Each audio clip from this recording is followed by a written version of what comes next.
Class 9 syllabus, chapter name logarithm. Some equation we have, and this type of equation we cannot solve by the simple algebraic method. So we have to use one operation or one process that's called logarithm, logarithm. This is the seventh fundamental process of algebra. Suppose we have 2 to the power x equal to 7, we cannot find the value. So if we use, there is a logarithm operation, so we can solve by the logarithm with the help of logarithm. What is logarithm? Just we are writing logarithm this way, log. This is called base and this is the number.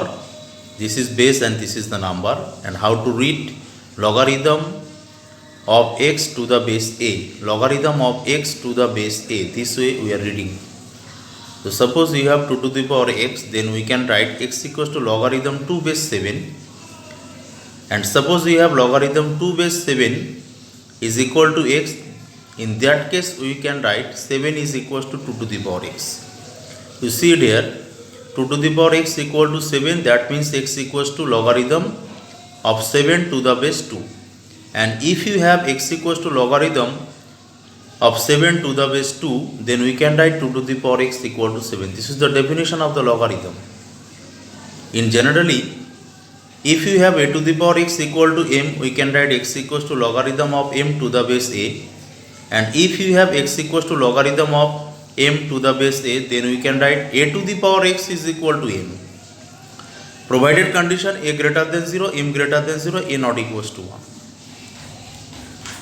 Some formulas are there to operate the logarithm.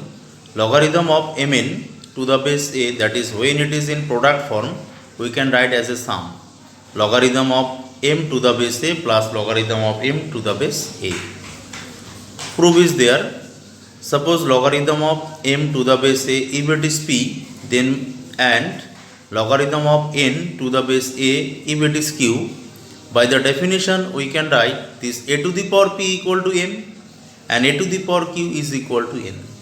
Now multiply these two sides mn, that it is equal to a to the power p into a to the power q, and that is equal to a to the power p plus q by the laws of indices. So next line mn is equals to a to the power p plus q. By the definition of the logarithm, this p plus q is equal to logarithm of mn to the base a by the definition. Now put the value of p and put the value of q. We will get this logarithm of m to the base a plus logarithm of n to the base logarithm of n to the base a, that is equal to logarithm of mn to the base a. Proved. Similarly, one quotient formula is there. Logarithm of m by n to the base a, if it is in quotient form, we can write